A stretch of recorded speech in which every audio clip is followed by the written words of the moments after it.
Biju, file. Hey, file. Oh, sorry. நான் பேஷண்ட்டை பார்க்க சொன்னா 2 பேரும் மாற்றி மாற்றி அவங்கள பற்றி செய்கிறாங்க. என்ன சிரிப்பு? உமா, நீ என்ன செய்கிற?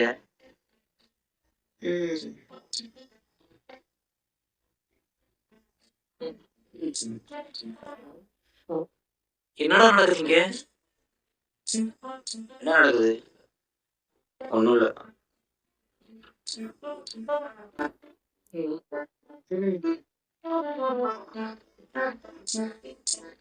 ஏய், யூஸ்வலா நீ அவ காலில் இருந்து கெஞ்சுவ, அவன் உன்னை கிளிகிளின்னு கேட்பா.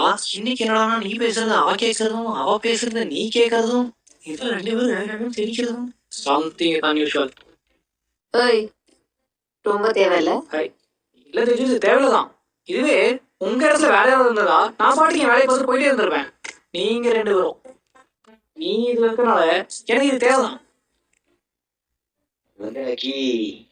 நேற்று பிரியாணி சாப்பிட்றேன். பிரியாணி சாப்பிட்டதுல இப்படி ரியாக்ஷன் கொடுக்குறது நார்மலே இல்லைடா. உனக்கு என்ன தெரிஞ்சுக்கணும்? இல்ல தேஜு, இந்த ஹாஸ்பிட்டல்ல எவ்வளவோ நல்ல பசங்க இருக்காங்க. நான் உன் டைப் இல்ல, நான் அதை பத்தி சொல்லவும் இல்லை.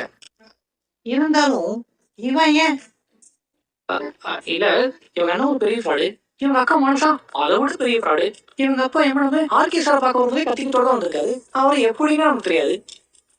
இந்த ஃப்ராடு தவிர டிஎன்ஏல இருக்கணும்ல. டேய் ராக்கி, ஐயோ மச்சான், இப்படிப்பட்ட ஒரு குடும்பத்துல இருந்து வந்த ஒரு பையன் நமக்கு தேவையா? டேய் ராக்கி, தேவையெல்லாம் பேசாத. அதான் எல்லாம் செட் ஆகி ஸ்மூத்தாக போயிட்டு இருக்கு. போய் வேலையை பாரு போ.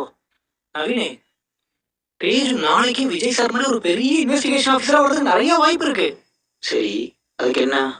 அதுக்கா நீ அவன் வாழ்க்கைக்கு எடுத்துட கூடாதுல்ல. டேய் தேஜு, ஒருவேளை நாளைக்கு நீ ஒரு பப்ல உட்காந்து கரக்கடிச்சுட்டு இவனை பத்தி என்கிட்ட குழம்பிட்டு அழுதுட்டு இருந்தா பாக்குற நல்லாவா இருக்கும்? சொல்லு, நல்லா இருக்குல்ல? நாளைக்கே அப்படி ஒரு நிலைமை வந்தாலும் பப்ல உட்காந்து அழுதுட்டுலாம் இருக்க மாட்டேன். ஸ்கேல்பர் எடுத்து சங்கில சொல்லிக்கிட்டு சந்தோஷமா ஜெயில் போவேன்.